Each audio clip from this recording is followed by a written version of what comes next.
त्वमेव माता च पिता त्वमेव त्वमेव बन्धु च सखा त्वमेव त्वमेव विद्या द्रविणं त्वमेव त्वमेव सर्वं मम देव गुरुब्रह्मा गुरुविष्णु गुरुदेव महेश्वर गुरु साक्षात् परं ब्रह्म तस्मै श्री गुरवे नमः। अखण्डमण्डलाकारं व्याप्तं येन चराचरं तत्पदं दर्शितं येन तस्मै श्री गुरवे नमः। अज्ञानं तिमिरान्धस्य ज्ञानाञ्जनशलाकया चक्षुर्निमितं येन तस्मै श्री गुरवे नमः। मन्नाथ श्रीजगन्नाथ मद्गुरु श्रीजगद्गुरु मुदात्मा सर्वभूतात्मा तस्मै श्री गुरवे नमः। इति समाप्तः। धन्यवाद। धन्यवाद। तत्परे ମୁଁ ଅନୁରୋଧ କରିବି ମାନନୀୟ ଶ୍ରୀଯୁକ୍ତ ଅରୁଣ କୁମାର ପଲେଇ ମହୋଦୟଙ୍କୁ ଆଜିର ବିବେକ ବାଣୀ ପଠନ କରିବେ। ଶ୍ରୀଯୁକ୍ତ ଅରୁଣ କୁମାର ପଲେଇ ସାର୍। शुभ संध्या। मु श्रीयुक्त अरुण कुमार पलेई आजिकार स्वामी विवेकानंद लोक संसद आभासी मंच रे विवेक बाणी पठन करने को जाउछि। अनेक पशु जेपरी सम्मुखरे कौन अछि ताहा आदौ जानी पारंती नहीं, आपण मानक मध्यरे सेहीपरि केही केही किछि दिन परे कौन घटिबो ताहा अनुमान करि पारंती नहीं। आमे जेपरी गोटिए संकीर्ण वृत्त मध्यरे आबद्ध, यह ही आम जगत, यार बाहर को देखिबार धैर्य आमर नहीं, तेणु आमे असाधु और दुर्वृत्त हो जाऊ। यह ही आमर दुर्बलता और शक्तिहीनता। स्वामी विवेकानंद। धन्यवाद। धन्यवाद सर। पारंपरिक ढंगरे मु संक्षिप्त परिचय रखी आज जे सभापतित्व करुचंती माननीय श्रीयुक्त युधिष्ठिर महांत ठाकुर मुंडारे माटी गड़ी चिन्हिथिबा अति परिचित व्यक्ति, साधारण लोक, समाज सेवी, शिक्षकता जहाँकर वृत्ति एवं व्रत। आज्ञा को अनुरोध करी आजिर मुख्य वक्ता संक्षिप्त परिचय रखा सहित आजिर कार्यक्रम सभापतित्व करेंगे माननीय श्रीयुक्त युधिष्ठिर महांत महोदय। धन्यवाद नवीन बाबू। स्वामी विवेकानंद लोक संसद विचारधारा विभाग मयूरभंज जिला शाखा आम प्रकृति आम संस्कृति शीर्षक ई पाठ्यचक्र मंडल 40तम ई पाठ्यचक्र को पुनर्बार समस्त स्वागत। गुरुजन मानक मोर भक्तिपूत प्रणाम एवं अन्य मानक यथामान्य श्रद्धा। आज आलोच्य शीर्षक वसुधैव कुटुंबकम अर्थात सारा विश्व एक परिवार सदृश। इतर प्राणी भली मनुष्य गोष्ठीबद्ध जीवन यापन करिथाए, हेले विद्या और संस्कृति मनुष्य को इतर प्राणी ठारे भिन्न करिथाए। गोटिए देश रे विविध धर्म, विभिन्न भाषाभाषी, विविध संप्रदाय तथा विविध जातिर लोक देखा पाई। एपरी प्रभेद सत्वे समस्ते निजर एक जातीय परिचय देखांती। जेपरी हिंदू, मुसलमान, जैन, ख्रिस्टियान जे कहीं भारत में जन्मग्रहण करिछि ओ भारतर पानी पवन रे निजको परिपुष्ट करिछि, तार सर्वप्रथम परिचय होला से जने भारत। सेतिपई कविवर राधानाथ राय उदार कंठरे कहिथिले, सर्वेषां न जननी भारत धरणी कल्पलतेयम। सेहीपरि सारा पृथ्वीर विभिन्न देश रे भिन्न भिन्न देशरू लोक माने जाई प्रतिष्ठित होइछन्ति।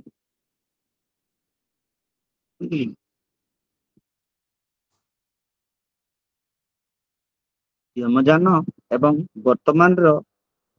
जो मोबाइल फोन ये सारा पृथ्वी को अति संकीर्ण करदेला भली मन होउछ। ସମୟ ଏବଂ ଦୂରତାର ହ୍ରାସ ଘଟିଛି, ଯାହା ଫଳରେ ଭାବର ଆଦାନ ପ୍ରଦାନ, ବିଦ୍ୟାର ବିନିମୟ, ପାରସ୍ପରିକ ସଦ୍ଭାବର ବୃଦ୍ଧି ତଥା ଏକତ୍ୱ ଭାବର ବିକାଶ ଘଟିଛି। ସାରା ପୃଥିବୀ ଏକ ପରିବାର ସଦୃଶ ପ୍ରତୀୟମାନ ହେଉଛି। ଏହା ମୋର ଦୃଷ୍ଟିଭଙ୍ଗୀ। ଏ ସମ୍ପର୍କରେ ବିଶଦ ଭାବରେ ଆଲୋଚନା ଦେଖିବା ପାଇଁ ଏହି ଭଞ୍ଜଭୂମିର ଜଣେ ଅସାଧାରଣ ବ୍ୟକ୍ତିତ୍ୱ ନିଜର ପ୍ରତିଭା ବଳରେ ସାରା ଓଡ଼ିଶାରେ ପରିଚୟ ସୃଷ୍ଟି କରିପାରିଛନ୍ତି। ଜଣେ ଅମ୍ଳାନ ପ୍ରତିଭା ଯିଏକି ଶ୍ରୀ ଜଗନ୍ନାଥ ବେଦ କର୍ମକାଣ୍ଡ ମହାବିଦ୍ୟାଳୟ ପୁରୀର ଅଧ୍ୟକ୍ଷ ଭାବରେ ନିଜର କାର୍ଯ୍ୟ ସୁଚାରୁ ରୂପେ ସମ୍ପାଦନ କରି ନିକଟ ଅତୀତରେ 31/10/2023 ନିଜର କର୍ମମୟ ଜୀବନରୁ ଅବସର ନେଇଛନ୍ତି ଏବଂ ବର୍ତ୍ତମାନ ସେ ବିଭିନ୍ନ ସାଂସ୍କୃତିକ କାର୍ଯ୍ୟକ୍ରମରେ ନିଜକୁ ସକ୍ରିୟ ଭାବରେ ଅଂଶଗ୍ରହଣ କରି ଆସୁଛନ୍ତି। ସେ ଆଉ କେହି ନୁହନ୍ତି, ଯାହାଙ୍କ ପାଇଁ ଏହି ଭଞ୍ଜଭୂମି ଗର୍ବ ଅନୁଭବ କରେ। ସେ ହେଉଛନ୍ତି ଡକ୍ଟର ଜଗବନ୍ଧୁ ମିଶ୍ର ମହୋଦୟ। ତାଙ୍କୁ ଏହି ଆଭାସୀ ମଞ୍ଚକୁ ମୁଁ ସ୍ୱାଗତ କରୁଛି। ଡକ୍ଟର ମିଶ୍ର ମହୋଦୟ।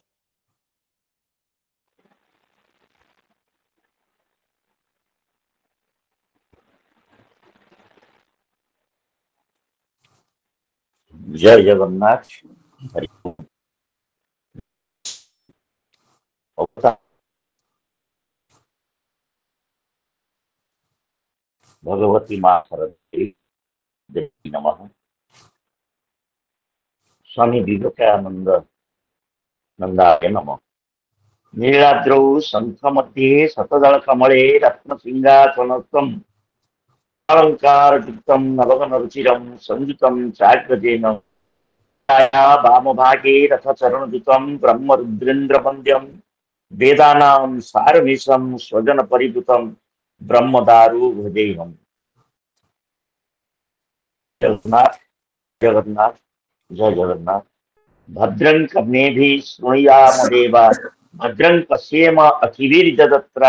स्थिरैरङ्गैस्तुष्टुवांशंस्तनूभिः व्यसेम देवहितं यदायु। सहना भवतु सहनौ भुनक्तु सह वीर्यं करवावहै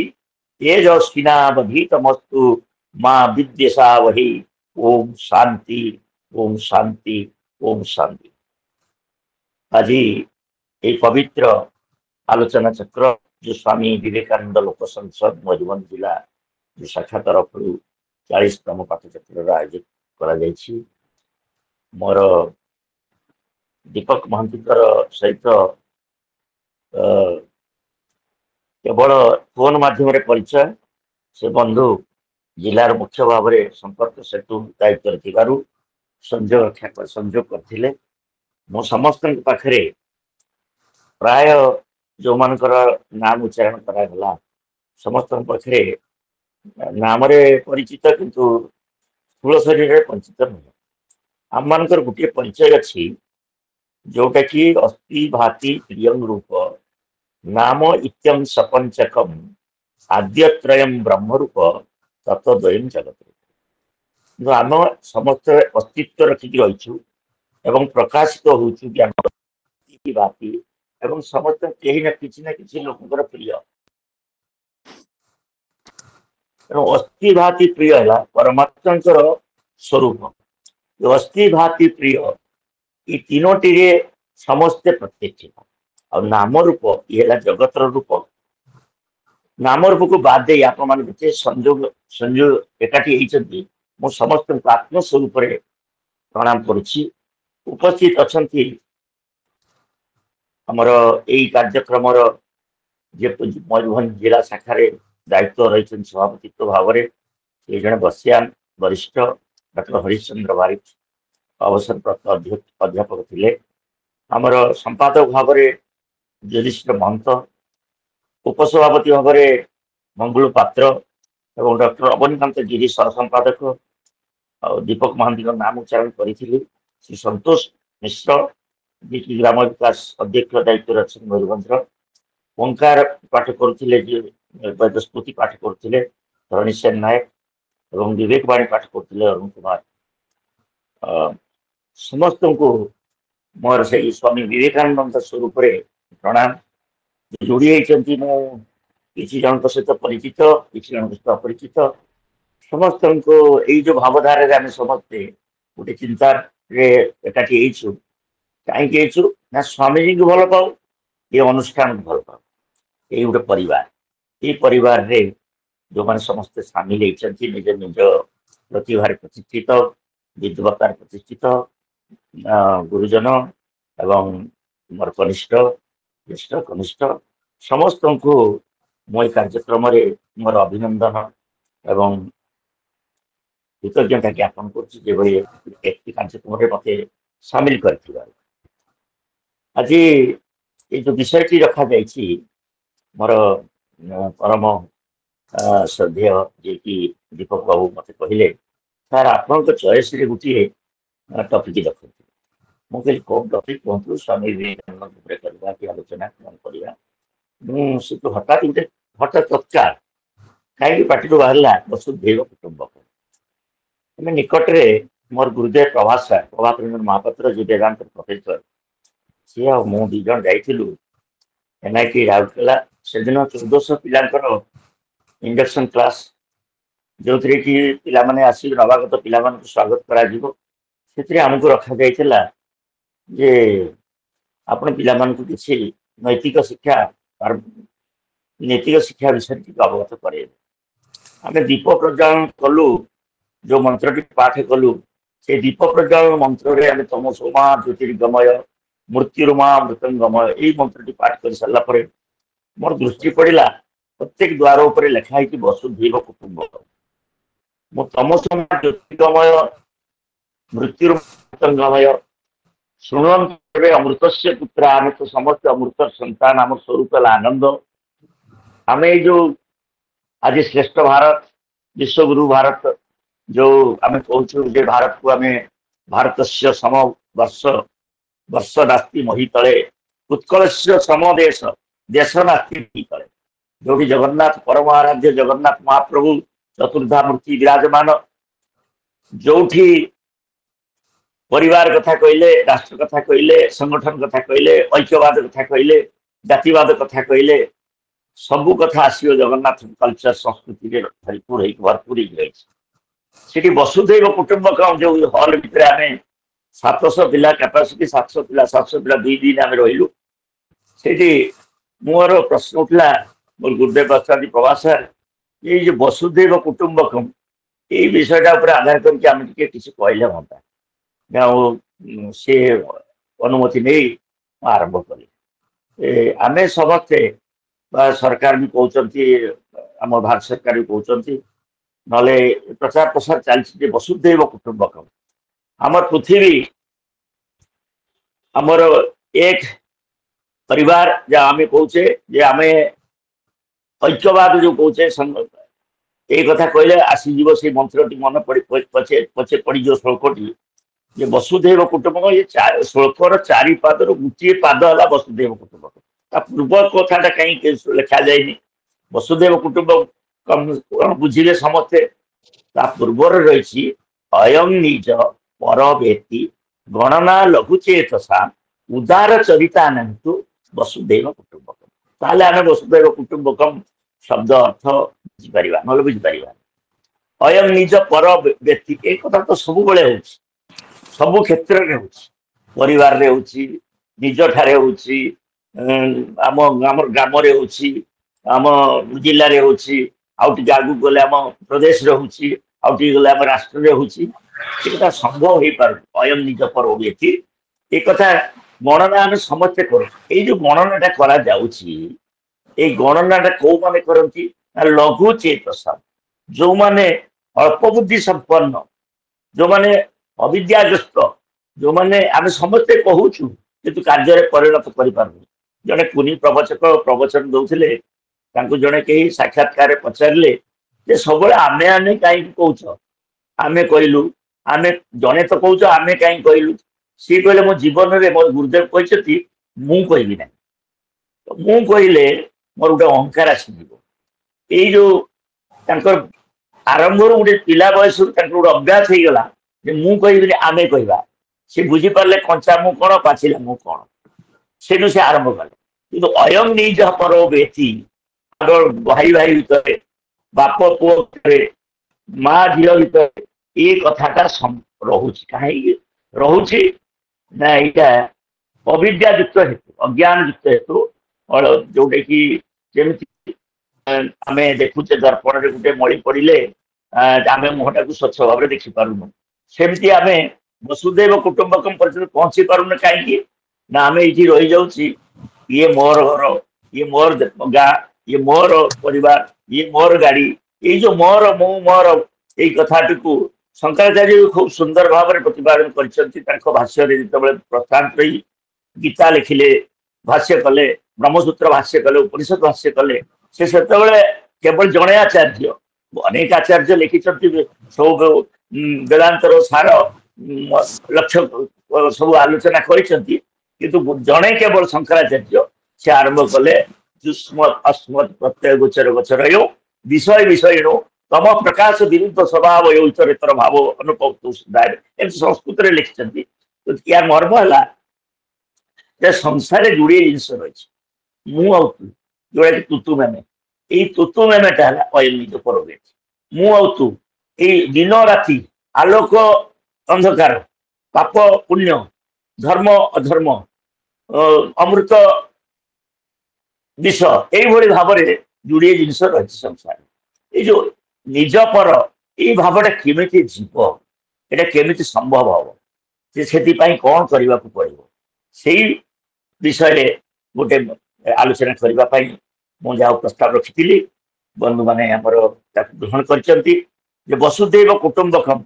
पूर्वर अच्छी उदार चरिता नाम वसुदेव कुटुंबकम ये गोटे लाइन उदार चरित कहले कौन समभाव समभाव समता भाव साम्य भाव जोटा कि गीता कौच उपनिषद कौच वेद कौच सब जगह आमर प्रतिपाद जहाँ को नहीं स्वामी विवेकानंद आमर धर्म को भारतीय संस्कृति को विधर्मी लोक मान बुझे समग्र हृदय अवस्थान कर भगिनी निवेदिता ठार आरंभ कर अनेक जगार विदेश में जाई आम वेदांतर जो रहस्य जो यही अयम निज परो व्यक्ति गणना लघु चेतसा आम भारत में नहीं ये कथा से बुझेगा जाई आम वेदरे नहीं आम शास्त्र नहीं आम उपनिषद नहीं आम गीता कौन कौच आम उपनिषद कौन कौच ये विषय अत्यंत यद्यपि गंभीर स्वल्पर समय भितर आम सारिबा तेणु मुझे कहवाक चाहे गीता जो अच्छी आम पंचदश अध्याय 18 अध्याय त्रयोदश अध्याय जो क्षेत्र क्षेत्रज्ञ आमको गोटे शरीर मिली क्षेत्र ये शरीर भितर अनेक कथा दिखाई पंच ज्ञानेन्द्र दिखाई 5टी प्राण दिखाई मन दिखाई बुद्धि दिखाई ये 17टी शरीर 5 ज्ञानेन्द्रिय 5 कर्मेन्द्रिय 5 प्राण मन बुद्धि ये 17टा शरीर आमको दिखाई ये शरीर को आपको समग्र शरीर को गोटे क्षेत्र बोली कह क्षेत्रज्ञ आउ जड़े अच्छा जी कि आत्मा ये क्षेत्र क्षेत्रज्ञ जोग रु क्षेत्र क्षेत्रज्ञ अध्याय आम जापर प्रकृति में आमर काम कौन आम किए आम कौन कर आम जापर क्षेत्र क्षेत्रज्ञ न चाहिए सृष्टि हे क्षेत्र क्षेत्रज्ञ चाहिए सृष्टि हम गीतार कहुई जावत् संजायते किंचित सत्यम स्थावर जंगम क्षेत्र क्षेत्रज्ञ संयोगा तद्विद्धि भरतस्थ अर्जुन कहते भगवान निजे कृष्ण कहते जावत् संजायते किंचित जहाँ किसी उत्पत्ति होची स्थावर माने जंगम जिते प्राणी मात्र जहाँ जीवन मात्र जहाँ कॉन्शियसनेस जहाँ द्वारा जहाँ पाखे जीवन अच्छी प्राण अच्छी से केवल क्षेत्र क्षेत्रज्ञ संयोग नहले यह संभव नुहे क्षेत्र क्षेत्रज्ञ कहले पुरुष और प्रकृति के लिए आम बुझा तेणु प्रकृति में कौन कौन रही सब जिन बहुत व्यापक भाव में गीतार जदि कहुई किंतु जदि आम वसुदेव कुटुंबकम को साधना आम वृत्ति हो पार आम सिद्धांत उपनीत हो पार आमको कौन करा पड़ो ना समं सर्वेषु भूतेषु तिष्ठन्तं परमेश्वरम विनश्यत् स्व विनश्यन्तं जपस्यति सपश्यति इति कहले जे समं सर्वेषु भूतेषु तिष्ठन्तं परमेश्वरम यही विनाशशील पुरुष सकल जगतर प्राणी मान ठारे नाश रही अविस्मरणीय समभाव रहीबार आम देखा जाए वेद उपनिषद मध्य कहूँ यजुर्वेद ईशावास्यमिदं सर्वं यत्किंच जगत्यां जगत् तेन त्यक्तेन भुञ्जिता मा दुधकस्य धनम। ईशावास्य उपनिषद रे ମଧ୍ୟ ଯଜୁର୍ବେଦ ରେ ବର୍ଣ୍ଣନା କରାଗଲା ଯେ ଏମିତି ସତ୍ତା ନାହିଁ ଯୋଉ ସତ୍ତାରେ ଭଗବାନ ନାହାନ୍ତି। ମାନେ ବାସ୍ୟମ କହିଲେ ଆଚ୍ଛାଦିତ, ईशा कहले भगवानଙ୍କ द्वारा समग्र अणुरे परमाणुरे जेणुकरे स्त्रणुकरे सब जगह भगवान सत्ता अच्छी। ईशावास्यम सर्व ये समस्त जगत ब्रह्मांड जहाँ को आम कहूँ ब्रह्मांड बोली चतुर्दश भुवन युक्त आम तो अच्छु बर्तमान भूलोक आम उपर आहरी अच्छा भूवलोक स्वलोक महलोक जनलोक तपलोक सत्यलोक ये सातटी लोक तलकू तलकू जदि जा अतल वितल शीतल रसातल तलातल महातल पाताल एम 14टी भुवन भगवान जो सृष्टि कले चतुर्दश भुवन सृष्टि कले जरायुज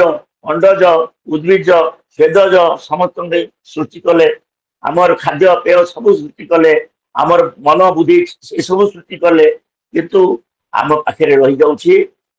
जो आम संसार भितर को जिते आसी जाऊँ धीरे धीरे अज्ञानग्रस्त है दौड़ीटा साप देखा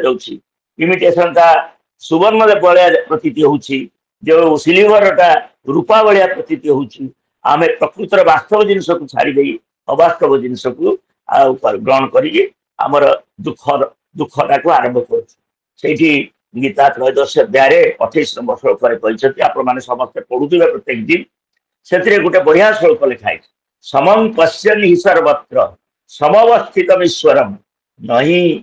नहीं नस्यात्मा आत्मान तत्व जाति परान्नति यार यार जदि आम भावार्थ ताने आम ए जानिबा जे त्रयोदश अध्याय 28 श्लोक परमेश्वर को आत्मा को समस्त प्राणी समभाव देखी निजर नष्ट करते परम परम गति प्राप्त हूँ एक मंत्र मुझे कहीदे कौन ये गीतार समं पश्यन् हि सर्वत्र आम सब जगह देख आम जी जीव सी ब्रह्म यही भावना जहाँ उपनिषद कहुई तत्वमसी अयमात्मा ब्रह्म प्रज्ञान ब्रह्म सर्वं खलु इदं ब्रह्म सी तेणु जहाँ आम जी आज मुक्ति पाई इच्छा करवा समभावटा को आम आने भगवान जिते स्वामीजी जाइए वक्तव्य रखिए गीतार दुईटी श्लोक गोटे गुप्तार गोटे महेन्द्र सूत्र जे यथा मां प्रपद्यन्ते तां तथैव भजाम्यहम् जे भाव में मत अर्चना करे मुझे प्रदर्शन करे भगवान निजे कहते आम से भावटा को आसवा हमको प्रथम कौन करा पड़ो ना आगे ये केवल आज पाठचक्र मध्यम आलोचना चक्र मध्यम आज जो आम समस्त आगे श्रवण करवा श्रवण कले तो मनन करवा मनन कले निजासन कले सिद्धांत बुझा कि जो मैंने आगे शुणवार अच्छे तेणुक उपनिषद जो गुरु शिष्य को उपदेश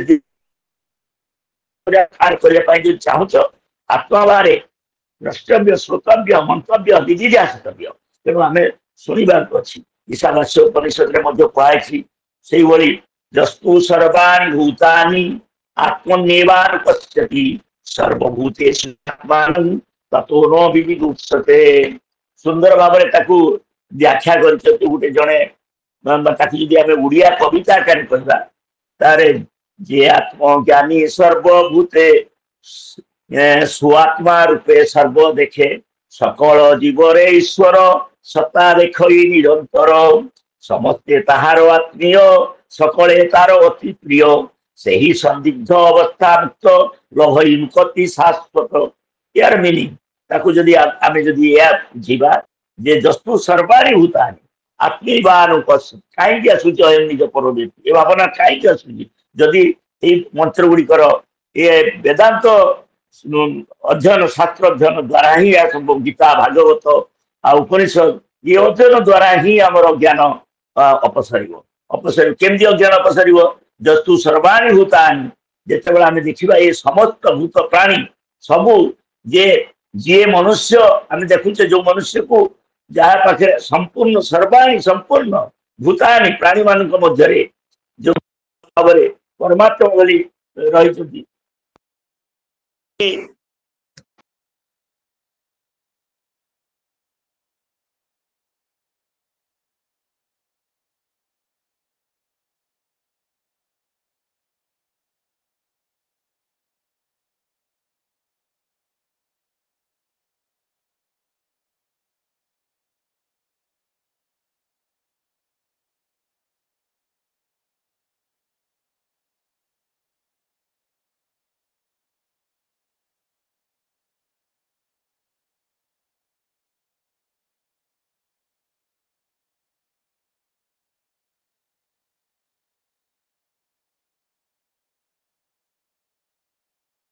ଅନମ୍ୟୁଟ୍ କରନ୍ତୁ, ମ୍ୟୁଟ୍ ଅଛି। अच्छा ହେଲା ଏବେ ନା ଯସ୍ମିନ୍ ହେଲା। ସର୍ବାଣि ଭୂତାନି ଆତ୍ମୈବା ଜାନତ ତତ୍ର କୋ ମୋହ କୋ ଶୋକଃ ଏକତ୍ୱମ୍ ଅନୁପଶ୍ୟତ। ଯଦି ଆମେ ଜାଣିବା ଯେ ମୁଁ ଯିଏ ସିଏ ଆମ ଭିତରେ ଜୀବ ଯିଏ ମୁଁ ସିଏ ଜୀବାତ୍ମା ଯିଏ ପରମାତ୍ମା ସିଏ ଏଇ ଭାବନା ଯଦି ଆସିଯିବ ତାହେଲେ ଅୟଂ ନିଜ ପର ବ୍ୟକ୍ତି ଇଏ ଯୋଉ ଗଣନା ଏ ଲଘୁ ଗଣନା ଇଏ ଆମର ଅବିଦ୍ୟା ଧୀରେ ଧୀରେ ହଟିଯିବ। ଅବିଦ୍ୟା ନିବର୍ତ୍ତିତ ହେଲେ ଆମେ ପରାବିଦ୍ୟାକୁ ପ୍ରାପ୍ତ ହବା। ଯୋଉ ଦୁଇଟା ବିଦ୍ୟା କଥା ମୁଣ୍ଡକ ଉପନିଷଦରେ ବର୍ଣ୍ଣନା କରାଯାଇଛି, ଦ୍ୱେ ବିଦ୍ୟା ବ୍ୟତୀତବ୍ୟେ ପରାଚ ଅପରାଚ। ଅପରା ବିଦ୍ୟା ହେଲା ଆମେ ଯାହା ସବୁ ସଂସାରରେ ଦେଖୁଛୁ ସେ ସବୁ ବିଦ୍ୟା ହେଲା ଅପରା ବିଦ୍ୟା। ମୁଁ ବିଜେପି ତ ଆଜ୍ଞା କଂଗ୍ରେସ ଶିକ୍ଷିତ ଲୋକ କଂଗ୍ରେସ ଦେଇ ବିଜେପି ନବୀନ ପଟ୍ଟନାୟକ ହାରିବା ଦରକାର। ଆଜ୍ଞା ଟିକେ ବନ୍ଦ କରନ୍ତୁ ଏଇ ଯୋଉ ମିଟିଂ ରେ ଅଛି ତଥାପି କହୁଛି ଦେଖିଲେ ମୁଁ ହାଡ଼ ଯାଉଛି।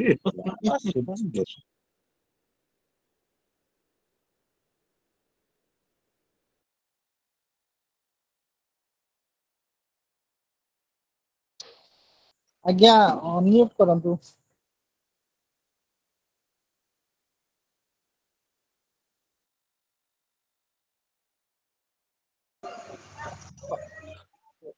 ଅନମ୍ୟୁଟ୍ କରନ୍ତୁ, ଅନମ୍ୟୁଟ୍ କରନ୍ତୁ। ଅନମ୍ୟୁଟ୍ କରନ୍ତୁ ସାର୍। ଓ ଶୁଣି ପାରିନଥିବେ ତ ଯାହା କହିଛି ସବୁ। ଏବେ ହେଲା କି? ଆଜ୍ଞା ଆଚ୍ଛା ମୋର କହିବା କଥା ଥିଲା ଯେ ଯସ୍ମିନ୍ ସର୍ବାଣି ଭୂତାନି ଆତ୍ମୈନା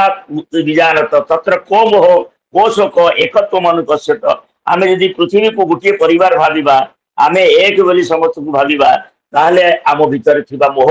ଆମ ଭିତରେ ଥିବା ଶୋକ ଦୁଃଖ ଇଏ ଏକତ୍ୱମ୍ ଅନୁପଶ୍ୟତ। ଆମ ମନଟା କଣ ହବ ନା ଯେମିତି ବେଦରେ କୁହାଯାଇଛି ସମାନିବା ଆକୃତି ସମାନମ୍ ହୃଦୟାନିବହ ସମାନ ମସ୍ତୁ ନୋ ମନୋହ ଯଥାବହ ସହାସତି। ଏହାର ଅର୍ଥ ହେଲା ଏ ଋଗ୍ବେଦରେ କୁହାଯାଇଛି ତୁମମାନଙ୍କର ସଂକଳ୍ପ ଶକ୍ତି ହୃଦୟ ମନ ସମାନ ହେଉ, ଯଦ୍ୱାରା ତୁମମାନଙ୍କର ବଳ ବୀର୍ଯ୍ୟ ଉତ୍ତମ ଭାବରେ ପ୍ରକାଶିତ ହୋଇପାରିବ। ଏଇଭଳି ଭାବରେ ଯୋଉ ସବୁ ଆମର ଶାସ୍ତ୍ରକାର କୁହାଯାଇଛି, ଶାସ୍ତ୍ରକାର ମାନେ କହିଛନ୍ତି ଗୀତାରେ ଉପନିଷଦରେ ସବୁ ଜାଗାରେ କୁହାଯାଇଛନ୍ତି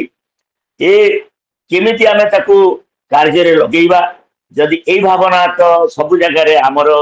ଯଦି ବ୍ୟବସାୟ କ୍ଷେତ୍ରରେ ଦେଖାଯିବ କି ସେ ବ୍ୟବସାୟ ଆଗେଇ ଗଲା ମୁଁ ଟିକେ କମିଗଲି, ଏଇଠି ଆସିଲା ଭାବ ଏଇ ଅୟଂ ନିଜ ପର, ଅୟଂ ନିଜ ପର, ତା ଜିନିଷଟା ଭଲ ମୋ ଜିନିଷଟା ଖରାପ। ଏଇଟା କେବେ ଆମେ ହଟେଇ ପାରିବାନି ସଂସାରରୁ। ବସୁଧୈବ କୁଟୁମ୍ବକମ୍ କେମିତି ହବ? କିନ୍ତୁ ଆମ ସଂସ୍କୃତି ଜଗନ୍ନାଥ ସଂସ୍କୃତି, ଆମ ଜଗନ୍ନାଥ କଲଚର କହୁଛନ୍ତି ଯେ ଆମେ ଦେଖନ୍ତୁ ଏକାଠି ବସିକି ଖାଇବା, ମନ୍ଦିର ଭିତରେ ଜାତି ଭେଦ ଉଠିଲା, ସେଠି ପ୍ରଭୁ ଆସୁଛନ୍ତି ଭକ୍ତଙ୍କୁ ଦର୍ଶନ କରିବା ପାଇଁ, ଏଠି ଆସିଲା ଯୋଉ ଦର୍ଶନ କରିକି ମୁକ୍ତି କରାଇବେ, ଲୋକଙ୍କୁ ଜ୍ଞାନ ଦେବେ, ଏଇ ଯୋଉ ସାକ୍ଷାତ ପ୍ରଭୁ କୃପା କରିକି ଆସୁଛନ୍ତି। ଜଗନ୍ନାଥ ସଂସ୍କୃତିରେ ଭାଇ ଭଉଣୀ ପରିବାର ନେଇକି ଭଗବାନ ବସିଛନ୍ତି, ସବୁ ଦେବାଦେବୀଙ୍କୁ ନେଇ ବସିଛନ୍ତି। ଏଇ ଯୋଉ ଭାବନା ଏଇ ଭାବନାରୁ ଆମର ସୃଷ୍ଟି ହବ ଉପନିଷଦୀୟ ଭାବନା, ଯେ ବେଦାନ୍ତ ଭାବନା ଏ ଭିତରେ ଜଡିତ ରହିଛି ଜଗନ୍ନାଥ ସଂସ୍କୃତିରେ। ସେଇ ସଂସ୍କୃତିକୁ ଯଦି ଉଦ୍ଧାର କରିବା, ଆଜି ଯୋଉ ବସୁଧୈବ କୁଟୁମ୍ବକ ଆମ ଭିତରେ ରହୁଛି, ବର୍ତ୍ତମାନ ଗୋଟେ ରାଷ୍ଟ୍ର ବର୍ତ୍ତମାନ ତ ନିର୍ବାଚନ ଅପେକ୍ଷାରେ ଅଛି, କିନ୍ତୁ ଆମେ ଜାଣୁଛେ ସମସ୍ତେ କୋଉଟା ଭଲ କୋଉଟା ମନ୍ଦ, କିନ୍ତୁ ଯେତେବେଳେ ଆମେ ବିଚାର ଶକ୍ତିକୁ ହରେଇ ବସିବା ସେତେବେଳେ ଆମେ ଜାଣିପାରିବାନି, ଭୁଲ ଟିକେ କରିଦେବା, ସେ ଭୁଲ ଯିବା ଦ୍ୱାରା ଆମ ରାଷ୍ଟ୍ରର କ୍ଷତି ହଉଛି, ହବ ହିଁ ହବ। ଏ କଥା ଆମେ ଯଦି ଜାଣିବା, କେମିତି ତାକୁ ବିଚାର କରିବା, କେମିତି ଚିନ୍ତନ କରିବା, ନିଜେ ମନନ କରିବା, କାହା ଦ୍ୱାରା ପ୍ରଭାବିତ ହବା ନାହିଁ, ଠିକ ଜାଗାରେ ଠିକ ଚୟନ କରିବା, ତାହେଲେ ଆମେ ଯେମିତି ରାଷ୍ଟ୍ରଟି ଗଠନ ହେବାରେ ସମର୍ଥ ହବ। ସେମିତି ଆମ ପରିବାରରୁ ଆମେ ନିଜକୁ ଆଗେ ସଜାଡ଼ିବା ଯେ ଅୟଂ ନିଜ ପର୍ବ ବ୍ୟକ୍ତି ଗଣନା ଲଘୁ ଚେତସା। ଯଦି କେହି ଗଣନା କଲା ଇଏ ଅଳ୍ପ ବୁଦ୍ଧି ମତି ସମ୍ପନ୍ନ ବୋଲି ତାକୁ ବିଚାରକୁ ନେଇ ତାକୁ ଆମେ ଆଦୌ ସ୍ୱାଗତ କରିବା ନାହିଁ, ତାକୁ ବୁଝେଇବାର ଅଛି। ଶାସ୍ତ୍ର ଏହା କହୁଛି, ଉପନିଷଦ ଏହା କହୁଛି, ଗୀତା ଏହା କହୁଛି, ସ୍ୱାମୀଜୀଙ୍କର ଭାବଧାରା ଏହା କହୁଛି। ସ୍ୱାମୀ ଯେମିତି କୂପମଣ୍ଡୁକ କଥା, ସ୍ୱାମୀଜୀ ବହୁତ ବଡ ଗପ ହେଇଯିବ। କୂପମଣ୍ଡୁକ କୂଅରେ ଅଛି, ସମୁଦ୍ରରୁ ଯେତେବେଳେ ମଣ୍ଡୁକ ଯାଇକି ପହଞ୍ଚିଲା କୂପରେ, କୂଅରେ ସିଏ ତୁମ ସମୁଦ୍ର କେତେ ବଡ ତ ଏତେ ବଡ ଗୋଟେ ଡେଇଁ ପଡିଲା ସେ କହିଲେ ଆରେ ହସୁଛି ସମୁଦ୍ରର ଯାଇଥିବା ମଣ୍ଡୁକଟି ହସୁଛି ଦେଖ এটা ସ୍ୱାମୀଙ୍କର ବିବେକାନନ୍ଦ ସଞ୍ଚୟନରେ ସେ ଉଦ୍ଧାର କରିଛନ୍ତି ସେ ଏଇ କଥା ବହୁତ ବାର କହନ୍ତି ସମସ୍ତଙ୍କୁ ଉପଦେଶ ଚଳରେ ଯେ କୂପମଣ୍ଡୁକ କହୁଛି ତମ ସମୁଦ୍ର ଏତେ ବଡ ଆଉ ଥରେ ଚାପ ମାରୁଛି ତାପରେ ସେ ମଣ୍ଡୁକକୁ ପାର କରାଗଲା ଯେ ତୁମେ ବାହାରକୁ ଯାଅ ଏଇ କଥା ଅହଙ୍କାର ଏଇ ଯୋଉ ଅହଙ୍କାର ଏଇ ଅହଙ୍କାରଟା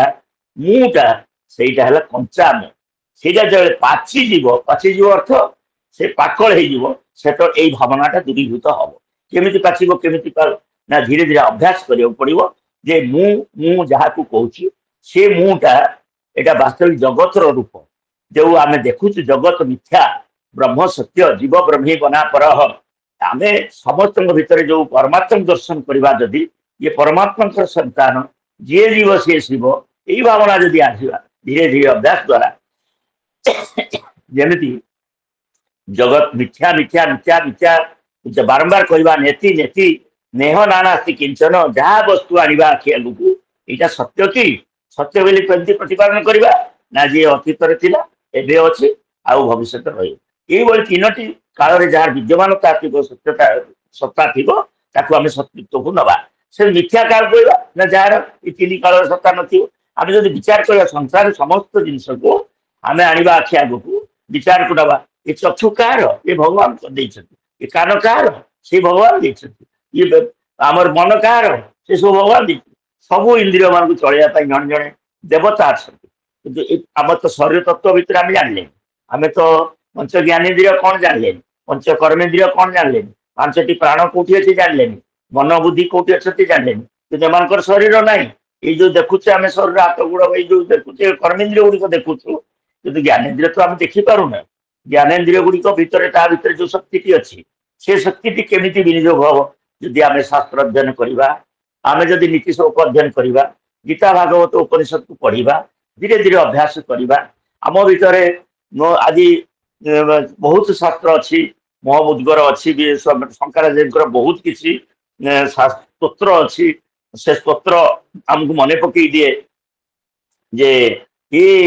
କାତେ କାନ୍ତା କସ୍ତେ ପୁତ୍ର ସବୁ କଥା ରହିଛି ମାନେ ଅର୍ଥମ ଅନର୍ଥମ ଚିନ୍ତା ନିତ୍ୟମ ଅନେକ କଥା ରହିଛି ଯୋଉ କଥାକୁ ନେଇକି ଆମେ ବିଚାର କରିପାରିବା ଚିନ୍ତନ କରିପାରିବା ତେଣୁ ଚିନ୍ତନ କରିବାକୁ ହେଲେ ଯେମିତି ନେତି ନେତି ନେହ ନେନାସ୍ତି କିଞ୍ଚନ ଏଇ ଉପନିଷଦ ବାକ୍ୟ ଦ୍ୱାରା ଆମେ ଜଗତର ମିଥ୍ୟାତ୍ୱ ପ୍ରତିପାଦନ କରି ବ୍ରହ୍ମକୁ ପ୍ରତିଷ୍ଠା କରିପାରିବା ସତ୍ୟ ମିଥ୍ୟାତ୍ୱର ମିଥ୍ୟାତ୍ୱ ସିଦ୍ଧି ହେଇଗଲେ ସତ୍ୟତ୍ୱ ଛାଏ ଆସିଯିବ ଆପଣ ସତ୍ୟକୁ ଆଗେ ଖୋଜିବେନି ଆଗେ ମିଥ୍ୟାତ୍ୱକୁ ଜାଣିଲେ ସତ୍ୟ ଆସିଯିବ ଛାଏ ସେମିତି ଆମେ ସତ୍ୟ କଣ ନା ପରମାତ୍ମା ପରମ ବ୍ରହ୍ମ ହିଁ କେବଳ ସତ୍ୟ ଅନ୍ୟ ସବୁ ମିଥ୍ୟା ମିଥ୍ୟା କେବଳ ଯଦି ଆମେ କହିବା ଠେକୁଆର ସିଂହ ଭଳିଆ ନୁହେଁ କି ବାନ୍ଝର ପୁଅ ଭଳିଆ ନୁହେଁ ଜଗତ କେମିତି ମିଥ୍ୟା ନା ରଜୁରେ ସର୍ପର ଯେମିତି ପ୍ରତୀତି ହୁଏ ସେଇଭଳିଆ ମିଥ୍ୟା ଜଗତ ସେଇଭଳି ବିଚାର ଯେମିତି କରିକି ଆମେ କହିବା ଇଏ ବ୍ରହ୍ମ ସତ୍ୟ ଜଗନ ମିଥ୍ୟା ଏଇଟା କେମିତି ଆମେ ସଂକଳ୍ପ ପୂଜା ପାଠ କଲା ବେଳେ ଗୋଟେ ସଂକଳ୍ପ ସୂତ୍ର ପାଠ କରୁ ଯେ ଅଜ୍ୟାଗ୍ରତୁ ଦୂରମୁଦେଇତି ତଦୁ ସୁପ୍ତ ସର୍ବସ୍ୟ ତଦୁ ସର୍ବସ୍ୟ ଆମେ ଯେତେବେଳେ କହୁ ଯଜ୍ୟାଗ୍ରତୁ ଦୂରମୁଦେଇତି ତଦୁ ସୁପ୍ତ ଆମେ ତନ୍ମେ ମନ ଶିବ ସଂକଳ୍ପ ବସ୍ତୁ 7ଟି ସୂତ୍ର ଅଛି ସଂକଳ୍ପ ସୂତ୍ର ତନ୍ମେ ମନ ଶିବ ସଂକଳ୍ପ ବସ୍ତୁ ମୋର ସଂକଳ୍ପଟା ଶିବ ସଂକଳ୍ପ ବସ୍ତୁ ଶିବ ଅର୍ଥ କଣ ଯେ ପ୍ରପଞ୍ଚ ରହିତ ଅଜ୍ଞାନ ରହିତ ପରମାତ୍ମ ବୋଧ ସ୍ୱରୂପ ହଉ ମୋର ମନଟା ଏଇଟା ବାରମ୍ବାର ଆମେ କହୁଛୁ ସୂତ୍ରରେ ସଂକଳ୍ପ ସୂତ୍ର ଦେଇ ପୂଜା ପାଠ ଆରମ୍ଭ କରୁଛୁ ପୂଜା ପାଠରେ ଆମେ ପୂଜା କରୁଛୁ ଯେତେବେଳେ ଗୋଟେ ମୂର୍ତ୍ତି ପୂଜା କରୁଛୁ ମୂର୍ତ୍ତିର ଆକାର ଆଣୁଛୁ ସେତେବେଳେ ସଗୁଣ ଉପାସନା କରୁଛୁ ସଗୁଣ ବ୍ରହ୍ମ ନିର୍ଗୁଣ ବ୍ରହ୍ମ ନିର୍ଗୁଣରେ ଆକାର ନାହିଁ ଏଇ କଥା ଆମେ ବୁଝିବା ଅନୁଚିତ ଯାହା ପାଖରୁ ଆକାର ନିର୍ଗତ ହୁଅନ୍ତି ସିଏ ହେଲେ ନିରାକାର ସିଏ ହେଲେ ନିର୍ଗୁଣ ଯାହା ପାଖରୁ ଗୁଣ ସୃଷ୍ଟି ହୁଏ ସିଏ ହେଲେ ନିର୍ଗୁଣ ଯେ ଭଗବାନଙ୍କର ଗୁଣ ନାହିଁ ଏମିତି ବୁଝିବାନି ଯେ ରୂପ ନାହିଁ ବୁଝିବାନି ଯାହା ପାଖରୁ ରୂପ ସୃଷ୍ଟି ହୁଏ ଯାହା ପାଖରୁ ଗୁଣ ସୃଷ୍ଟି ହୁଏ ସେଇ ଭଗବାନ ସେଇ ପରମାତ୍ମା ଆଉ ତାଙ୍କର ଆମେ ସନ୍ତାନ ଯଦି ଆମେ ମା ବୋଲି ମାନିବା ପୃଥିବୀକୁ ପ୍ରଥମ ମାତା ଆମେ ଯେତେବେଳେ ସମୁଦ୍ର ମେଖଳେ ଦେବୀ ପର୍ବତ ସ୍ତନ ମଣ୍ଡଳେ ବିଷ୍ଣୁପତି ନମସ୍ତୁଭ୍ୟମ୍ ପାଦ ସ୍ପର୍ଶ କ୍ଷମ ସୁଦାନ ସକାଳୁ ଉଠିଲେ आगे पृथ्वी को प्रणाम पृथ्वी माता जन्मदात्री माता आउ गो माता गंगा माता गीता माता ये जो एमान जो माता एमान को धरी आमे वर्तमान जो माँ बोली आमे मानुचे पृथ्वी को माँ बोली मानुचे आमर भारत वर्ष में भारत वर्ष गोटे पुण्य भूमि वर्ष ये देवता माने आछंती ये ऋषि माने आछंती ये गंगा बही ये पर्वत अच्छी ये देवादेवी अच्छा ये महापुरुष मैंने आछंती ठाकुर रामकृष्ण परमहंस कहतु स्वामी विवेकानंद कहतु अनेक ना अनुकूल ठाकुर कहतु निगमानंद कहतु एमाने सब आम समाज को आमको देखा शुणवंतु सर्वे अमृतस्य पुत्रा शुण समस्ते उपनिषद वार्ता शुण आमर गीता कथा शुण आमर वेद कथा शुण ये कथा कहते उपदेश सब शुण शुणा द्वारा तुम धीरे धीरे ज्ञान उदय हो आमर परिवार अवश्य कथा हूँ विषय वसुधैव कुटुंबकम आज जो कहूँ कन्याकुमारी ठारू आरंभ कर हिमालय पर्यंत ये गोटे आमर आमर जोटा कि आकुमारी आमर गोटे देश आमे से जन्म होइछु आमे समस्ते हिंद देश के निवासी हम सब एक है रंग रूप वेशभूषा चाहे अनेक है एक कथा आमे उच्चारण करूँ गीत आकार गाऊचु से गीत आकार जो गाऊचु से गीत गीत रही जाउछि किंतु भावना भावना रही जाउछि चेतना चेतना रही जाउछि वास्तविक क्षेत्र में यह पूर्णांग हो पारुनी यार एकमात्र साधन उपाय है अयम निज परवेति मोर तार तार तार मोर जो भावना यही भावना को जदि आम त्याग करें उदार चरित्र हम आम चरित्रटा समभावापन्न हम से जो कि गीतार खाली गोटे त्रयोदश अध्याय में षष्ठ अध्याय भी कहुई सर्वभूत स्थमात्मान सर्वभूतानि चात्मनि इच्छते जोगयुक्तात्मा सर्वत्र समदर्शिन आमको सबु जगह समदर्श भावना जब आनिबा ताहले वसुधैव कुटुंब हम तार अर्थ है कौन परम ब्रह्म परमात्मा एक हो जीवा आत्मा जी आत्मान सर्वत्र समान भाव को दर्शन कर जी आत्मा को जानी सारी जी आत्मने आत्मनो बंधु आत्मा पूरात्मा जी जानी मोर आत्माटा मो शत्रु मो आत्माटा मो मित्र यही भावना जहाँ आसी सी ये कहते शरीर भितर परमात्मा विद्यमान अच्छा परमात्मा जहाँ मु करई जहाँ मु कहई जहाँ मु चिंतई मने जगतर कर्ता परम ईश्वर जानुंट प्रति क्षण एक कथा मु जो भल मंद जहाँ करी क्या गाली गुजब जहाँ करी जड़े साक्षी अच्छा सी हेले कुटस्थ ये क्षेत्रज्ञ क्षेत्र और क्षेत्रज्ञ जो क्षेत्रज्ञ है कुटस्थ क्षेत्र है शरीर ये शरीर भितर जड़े अलग अच्छा जी कि सी सब कथा जानुंट तेणे यही कथाटा आम मृत्यु पर 6 खंड काठ खोजा जीव कौटी आम जीवु श्मशान को केमी भाव में जीवु मरी समय हठात जीव जीव सी सांगे सांगे पवमात्र सी जदि उत्तरायण गति कर आलोक मार्ग में जीव दक्षिणायन गले से अंधकार मार्ग में जीव से नाम पुओ पाखु पिंड आशा कर तेणु आमर प्राणीर भल मंद बाणी मरण काले ताहा जानी एक केमी जाना आम संभव हम जिते बड़े लोक कह आहा लोकटा मरीगला आहा लोकटा भल कथा कहला आहा लोकटा भल दरिद्र सेवा करुला आहा लोकर स्वामीजी भावना को नहीं केते प्रचार प्रसार करुला यही भाव यही चिंतनटा जो आसो कई कहे सी मोर तोर करुला जमी हरण करुला गीत हरण करुला चोरी करुला ये जिनस गुड़िक केवे प्रशंसनीय रही तेणु बारंबार भगवान बुझे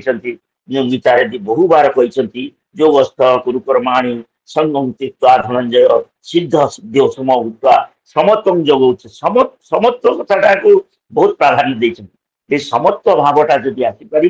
वसुधैव कुटुंबकम आम जो कहूँ आज जो स्लोगान दौचु श्रेष्ठ भारत एक भारत आम जो चिंतन करुचु साकार हम अन्यथा हवा असंभव हम एवं से वसुधैव कुटुंबकम साकार करने को हेले आमको गीता एवं भागवत पथ अनुसरण करने पड़ो स्वामीजी को अनुसरण कर पड़ो स्वामीजी केते कथा कहते केते ग्रंथ लिखिं सी कहते सिंधुए उपदेश अपेक्षा बिंदुए जदि पालन कर ताहले कि आमर सब किछि जहाँ लक्ष्य ताहा ही पूर्ण हो पारिबो अन्यथा हो पारिबो नाही। स्वामी जी जोड़ी देले आमे आचार्य देव आगे कौन कले मातृदेव भव पितृदेव भव आचार्य देव भव अतिथि देव भव सी आउ जोड़ी दिले दीटा मूर्ख देव भव चांडाल देव भव कौन मूर्ख को देवता भया पूजा करवा ना मूर्ख को अज्ञानी को ज्ञानी करवा। आज आपण माने जो संसद तरफ जो प्रयास जारी रखिଛନ୍ତି बहुत लोक जो ज्ञान दौरान स्वामी जी यही इच्छा। स्वामी विवेकानंद जो ना आम अनुष्ठान गढ़ी उठी आज सेवा कथा कहले स्वामी जी आसवे भल कथा कहले स्वामी जी आसवे देश कथा कहले स्वामी जी आसवे भल युवक गढ़ा कथा कहले स्वामी जी आसवे। स्वामी जी को जन्म तिथि को लेकिन कहीं करागला जे युव दिवस केवल सी थे सी जड़े निरपेक्ष एवं सचोट जहाँ जन्मतिथि को लेकिन युवा दिवस पालन होची। आज मठ मिशन करी केते गरीब पिला पाठ पढ़ा जाउछि चंडाल देव भव दरिद्र दुखी को अन्न भोजन वस्त्र इत्यादि दान करवा। दान द्वारा केबे हेले दान ए दुर्गति क्षय अक्षय तृतीया आसुछि आमे केबे आमे चेष्टा करबा किछि काहू वस्त्र दवा काहू टिके भोजन दवा काहू टिके सेवा दवा तो द्वारा जो पुण्य उपार्जन हो से पुण्य अक्षय रहिबो। अक्षय तृतीया रे नुआ प्रमाण को आगु को आसुछि निर्वाचन राष्ट्र निर्माण करतु राष्ट्र ठीक रहिले आमे ठीक रहिबा राष्ट्र पाई आमे 5 वर्ष पाई आमे जो राष्ट्र गठन पाई भल कथा चिंता करवा ठीक भावना आनिबा सेटा ही हमर हब आगामी दिन फल मिलेबो। भारत आज श्रेष्ठ भारत महान भारत एक भारत हो पारिबो जो प्रभुंकर विराजमान होइछन राम राज्य सृष्टि होइछि। आज कृष्ण भगवान आसिले राम भगवान आसिले कि मूर्ति आम दर्शन कर लक्ष लक्ष लोक दर्शन कर पुरी श्रीक्षेत्र लोक मैंने जाऊँच आमर पुरी रे ये जो उड़ीसा रे जो खनिज संपद जल संपद सब संपद खाई आम दरिद्र किंतु आमे मनरे दरिद्र नुह आमे अतिथि परायण आमर यदि देखा एक नंबर जीव ओडिशा रे खाइबा कथा देखा एक नंबर जीव प्रभु आमर अच्छा पूरा प्रभु को प्रभुंकर संस्कृति सहित आम संस्कृति जड़ित अच्छी। आमे जदि वसुधैव कुटुंबकम कहवा ताले जगन्नाथ मंदिर सिंहद्वार आरंभ करवा ये सबू धर्म लोक मैंने एकाठी हुंती एवं आषाढ़ शुक्ल द्वितीय जातिभेद भूली जाती एकाठी बसी अन्न प्रसाद खाती एटी कई कहबनी इंद्रद्युम्न गोटे कथा वर मागी हे प्रभु ए मंदिर पाई कही कौन कह जमी मो वंश मोर मंदिर मुझे करी मो जन्म मो परिवार रे कहीं न रुंतु निर्वंश हो जातु हे प्रभु तुम्हें छाड़ी जीवनी मरुड़ी हो बात्या हो भूमिकंप हो ए स्थान तुम्हें केवे परित्याग करबनी जो प्रार्थना करथिले जहाँ आमर मादला पांजी मिले जहाँ आमर श्रीक्षेत्र महात्मा स्कंद पुराण वैष्णव मंडल मिले आमे जहाँ जानिछु प्रभु केते थर जाइछंती लीला करबा पई केते थर तांको विधर्मी मान नष्ट कर प्रभु फेरी आइछंती पाताल होइछंती कोडी पोड़ा होइछंती तथापि प्रभु छाड़ी जाय नाती। आमे उत्कल रे जन्म होइछु उत्कलस्य समोदेश देश अर्थात स्थान उत्कलस्य स्थान देश नास्ति मोहि तले नहीं जो शिला शालग्राम अच्छा जो वृक्षराजी अच्छी जो वनराजी अच्छी जो जंगल अच्छी खनिज अच्छी नदी पर्वत सब अच्छी आम समस्ते चिंता करवा जे मोर उड़ीसा मु ओडिया ये जो स्वाभिमान समस्त जागृत हो जोटा स्वामीजी कहते उत्तिष्ठत जागृत प्राप्य वरान निबोधत जो कठोपनिषद मंत्र को आधार करी जो कथा भी कहते आमर मधुसूदन बारिष्ठ मधुसूदन दास जे उठरे उठरे उत्कल संतान उठिबु तु केते दिने पूर्वर गौरव गौरव पूर्वर तंत्र न पड़े कि मने अनेक कथा अच्छी मु किंचन मात्र मु अल्प समय भितर बहुत कथा भावी कहवाई आउे गुरुजन माने अच्छी आदि आमर सार माने अच्छी शिक्षक समाज ये जो आम जमी रामकृष्ण मिशन रे मिनिमम ग्राजुएट ना जड़े सन्यासी हो पार ना ब्रह्मचारी हो पार ना ये आम लोक संसद रे समस्त ज्ञानी गुणी लोक अच्छा समस्त को मोर आभूम प्रणाम आई सुजोग मत आउ थे आपण कृतज्ञता जन मोर वक्तव्य को शेष करा कहली से स्वामीजी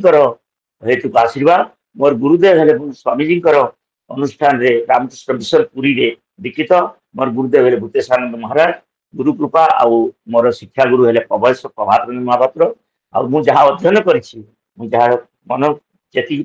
धारण करी केवल गाड़ी सीना कि उच्चारण बहुत करुच्ची आचरण शील हो पारिनी आपण मानकर आशीर्वाद कामना करुछि आचरण सेवा जय जगन्नाथ।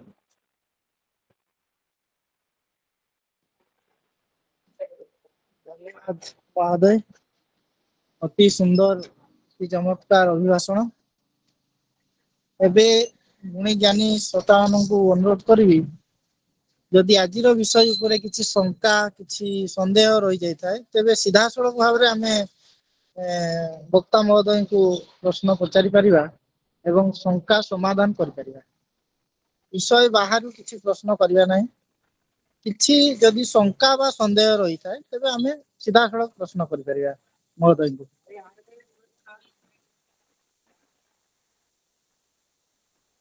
सार को नमस्कार। आज्ञा उत्तरायण और दक्षिणायन रे पिंड जीवा संपर्क रे टिके ठीक अच्छे आपण कथा कहले जो आमर गरुड़ महाराज गरुड़ पुराण रे सी जिज्ञासा करचंती सुनी पारछन ना। गरुड़ महाराज भगवान नारायण पचारुचंती मनुष्य मरीगला परे तार गति कौन अगति कौन से दुईटी गति कथा कहते। गोटे है आलोक मार्ग गति आ गोटे ज्योति मार्ग गति आ गोटे अंधकार मार्ग गति। जो माने पुण्य कार्य करथांती दान धर्म इच्छा पुत दत्त कर्म करथांती पुण्य अर्जन करथांती समस्त तो प्रारब्ध अनुसार आम समस्त जन्म प्रक्रिया जन्म मृत्यु प्रक्रिया चली थाए। आम जो जन्म एवं पाइचु ये आम शरीर आरंभ होती आम पूर्व जन्मर कर्म संचित कर्म एवं प्रारब्ध रे भोग करछु किंतु ए जन्म तो बहुत पुण्य करिछु कहीं आमर गति होनी भल होनी जो मैंने खराब काम कर कहीं जिज्ञासा से आपंकर प्रश्न है जे दुईटी मार्ग रे जो माने आलोक मार्ग जाती पुण्य करथांती भल काम करथांती समान खाद्य लोड़ा ना सब भोक लगे तुषा लगे से विपद पड़े ना सी जहाँ को पुराण में कहुई कुंभीपाक नर्क कुंभीपाक जंत्रणा जम जंत्रणा भोग पड़े जो मैंने 240 दिन आमको जावाक पड़े जमी आम कौन करूना मृत्यु पर गोटे पवमात्र हो जाए शरीरटा रहे ना सूक्ष्म शरीर जाए पंच ज्ञानेन्द्रिय पंच कर्मेन्द्रिय पांच प्राण मन बुद्धि ये पवमात्र माने हाथर रेखा जो गोटे पव से भाया आम देखा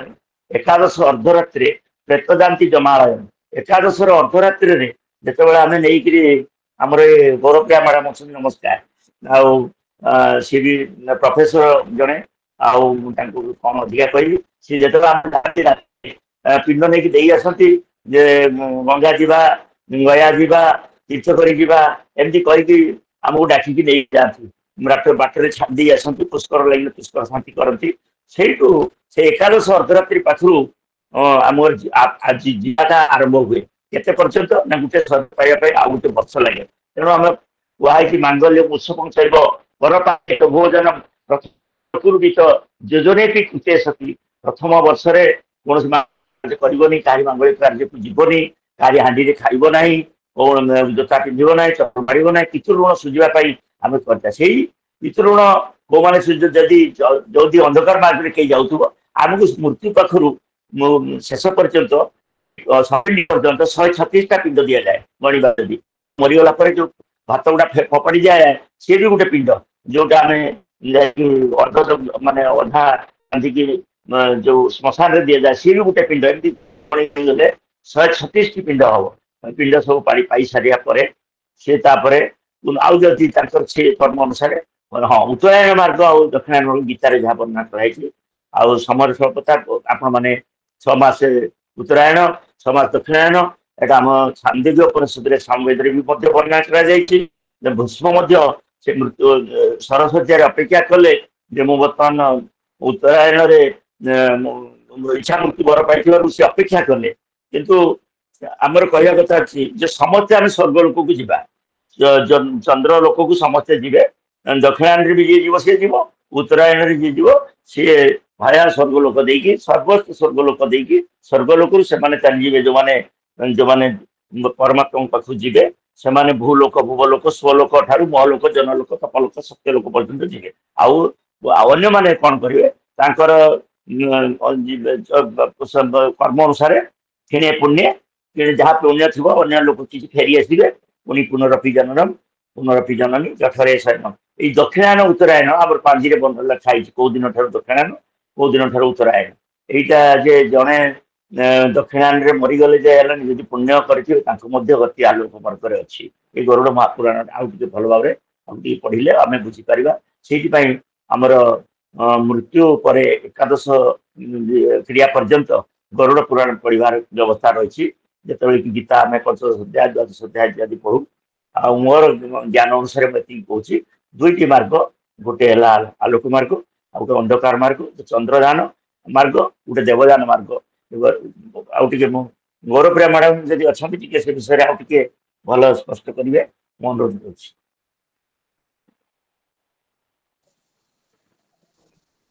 ଉଭୟଙ୍କୁ ଧନ୍ୟବାଦ ମ୍ୟାଡାମ ପ୍ରଶ୍ନକର୍ତ୍ତାଙ୍କୁ ଏବଂ ବକ୍ତା ମହାଶୟଙ୍କୁ। ସମୟ ସାପେକ୍ଷ, ତେଣୁ ଅନୁରୋଧ କରିବି ଆଜିର କାର୍ଯ୍ୟକ୍ରମର ସଭାପତି ମହୋଦୟଙ୍କୁ ଆଜିର ଅଭିଭାଷଣ ଉପରେ ଭାଇନାଙ୍କୁ ପ୍ରଣାମ। ସଂକ୍ଷେପ କରି ଜୟ ଜଗନ୍ନାଥ। ଜୟ ଜଗନ୍ନାଥ। ଭାଇନାଙ୍କୁ ପ୍ରଣାମ। ବଡ଼ ସ୍ପଷ୍ଟ ଭାବେ ସବୁ ପ୍ରତିପାଦନ କରିଛନ୍ତି। ୟା ପରେ ଆଉ କିଛି କହିବାର କଥା ନାହିଁ। ଭାଇନାଙ୍କୁ ବହୁତ ବହୁତ ଧନ୍ୟବାଦ। ପ୍ରଣାମ ସାର୍। ଧନ୍ୟବାଦ। ସମୟ ସାପେକ୍ଷ, ଆଜିର କାର୍ଯ୍ୟକ୍ରମର ସଭାପତି ମହୋଦୟଙ୍କୁ ଅନୁରୋଧ ରଖିବି ଆଜିର ଅଭିଭାଷଣ ଉପରେ ଅତି ସଂକ୍ଷେପରେ ମନ୍ତବ୍ୟ ରଖିବେ।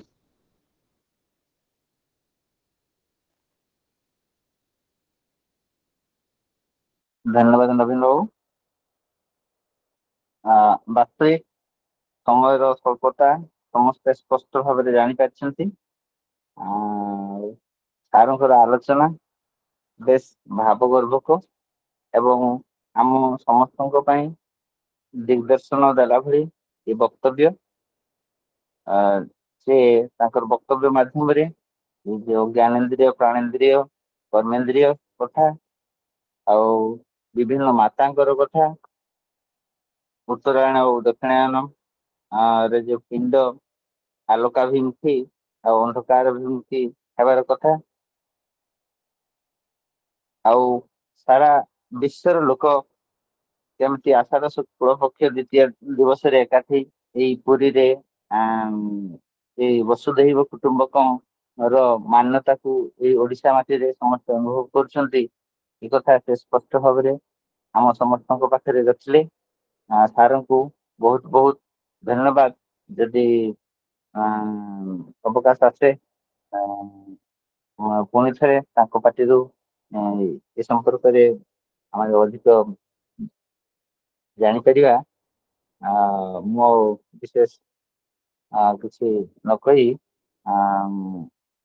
ରହୁଛି। ଧନ୍ୟବାଦ। କାର୍ଯ୍ୟକ୍ରମର ଶେଷ ପର୍ଯ୍ୟାୟ ମୁଁ ଅନୁରୋଧ କରିବି ଶ୍ରୀଯୁକ୍ତ ଚକ୍ରଧର ସାହୁ ମହୋଦୟଙ୍କୁ ଧନ୍ୟବାଦ ଅର୍ପଣ କରିବି। ଧନ୍ୟବାଦ ନବୀନ ସାର୍। ସମସ୍ତଙ୍କୁ ଯଥୋଚିତ ସମ୍ମାନ। ସର୍ବପ୍ରଥମେ ଧନ୍ୟବାଦ ଦେବି ସେହି ଶ୍ରୋତାମାନଙ୍କୁ ଯାହାଙ୍କର ଉପସ୍ଥିତିରେ ସ୍ୱାମୀ ବିବେକାନନ୍ଦ ଲୋକସଂସଦ ବିଚାରଧାରା ବିଭାଗ ମୟୂରଭଞ୍ଜ ଜିଲ୍ଲା ଶାଖା 40ତମ ଇ ପାଠଚକ୍ର ସାଫଲ୍ୟମଣ୍ଡିତ ହୋଇପାରିଛି। ଧନ୍ୟବାଦ ଦେବି ଆଜିର ବକ୍ତା ଡକ୍ଟର ଜଗବନ୍ଧୁ ମିଶ୍ର ମହୋଦୟଙ୍କୁ, ଯିଏ ବସୁଧୈବ କୁଟୁମ୍ବକମ ବିଷୟରେ ଖୁବ୍ ସୁନ୍ଦର ଭାବରେ ବର୍ଣ୍ଣନା କରିଥିଲେ, ଯାହାଙ୍କ ମୁଖ ନିଃସୃତ ବାଣୀରେ ଏ ପାଠଚକ୍ରର ସମସ୍ତ ସତ୍ତାକୁ ମନମୁଗ୍ଧ କରି ରଖିଥିଲା। ଧନ୍ୟବାଦ ଦେବି ଆଜିର ପୌରୋହିତ କରିଥିବା ସ୍ୱାମୀ ବିବେକାନନ୍ଦ ଲୋକସଂସଦ ମୟୂରଭଞ୍ଜ ଶାଖାର ସମ୍ପାଦକ ଶ୍ରୀଯୁକ୍ତ ଯୁଧିଷ୍ଠିର ସାର୍ ମହୋଦୟଙ୍କୁ। ଧନ୍ୟବାଦ ଦେବି ସଂଯୋଜକ ଶ୍ରୀଯୁକ୍ତ ନବୀନ ଚନ୍ଦ୍ର ସିଂ ମହୋଦୟଙ୍କୁ, ଯାହାଙ୍କର ସଂଯୋଜନାରେ ଏ କାର୍ଯ୍ୟକ୍ରମ ସଫଳ ହୋଇପାରିଥିଲା। ଧନ୍ୟବାଦ ଦେବି ଆଜିର ପ୍ରାରମ୍ଭରେ ସୃଷ୍ଟିର ଆଦ୍ୟ ଧ୍ୱନି ଉଚ୍ଚାରଣରେ ଭକ୍ତିମୟ ପରିବେଶ ସୃଷ୍ଟି କରିଥିଲେ, ସେ ହେଉଛନ୍ତି ଶ୍ରୀଯୁକ୍ତ ତରୁଣୀ ସାର୍ ମହୋଦୟ। ଧନ୍ୟବାଦ ଦେବି ଆଜିର ବିବେକବାଣୀ ପାଠ କରିଥିବା ଶ୍ରୀଯୁକ୍ତ ଅରୁଣ କୁମାର ପଲେଇ ମହୋଦୟଙ୍କୁ। ସଭାସାଙ୍ଗ ପୂର୍ବରୁ ଧନ୍ୟବାଦ ଦେବି ଆଜିର ଶାନ୍ତି ପାଠ କରୁଥିବା ଶ୍ରୀଯୁକ୍ତ ମଙ୍ଗୁଳ ପାତ୍ର ମହୋଦୟଙ୍କୁ। ଧନ୍ୟବାଦ। ଧନ୍ୟବାଦ। ଏବେ ଅନୁରୋଧ କରିବି ମାନନୀୟ ଶ୍ରୀଯୁକ୍ତ ମଙ୍ଗୁଳୁ ପାତ୍ର ମହୋଦୟଙ୍କୁ ଶାନ୍ତି ପାଠ ପାଇଁ କାର୍ଯ୍ୟକ୍ରମକୁ ଆଗେଇ ନେବେ ଶାନ୍ତି ପାଠ କରିକି। धन्यवाद सर। ओम स्वस्ति प्रजाभ्य परिपालयन्तां न्यायेन मार्गेण मही महिषा गोब्राह्मणेभ्यः शुभमस्तु नित्यं लोका समस्ता सुखिनः भवन्तु सर्वे भवन्तु सुखिनः सर्वे सन्तु निरामया सर्वे भद्राणि पश्यन्तु मा कश्चित् दुःखभाग् भवेत्। ॐ शान्तिः शान्तिः शान्तिः। ଧନ୍ୟବାଦ ମଙ୍ଗୁଳୁ ସାର୍। ଏବେ ଅନୁରୋଧ କରିବି ଆଜିର କାର୍ଯ୍ୟକ୍ରମର ସଭାପତି ମହୋଦୟଙ୍କୁ ସଭା ସାଙ୍ଗ ପାଇଁ ସୂଚନା ଦେବେ। ଧନ୍ୟବାଦ ନବୀନ ବାବୁ। ତେବେ ଏହି ଜିଲ୍ଲାର ଯେଉଁମାନେ ଅଛନ୍ତି ଟିକେ ରହିବା, ଅନ୍ୟମାନେ ଲେଫ୍ଟ କରିପାରନ୍ତି। ଶଙ୍କର ଶର୍ମା ସାର୍ଙ୍କୁ ରହିବା ପାଇଁ ଟିକେ ଅନୁରୋଧ ରଖୁଛି ସାର୍। ଟିକେ ଆନୁଷ୍ଠାନିକ ଆଲୋଚନା ହବ। ସେ ସମ୍ପର୍କରେ ଅନ୍ୟମାନେ ଲିଭ୍ କରିପାରିବେ।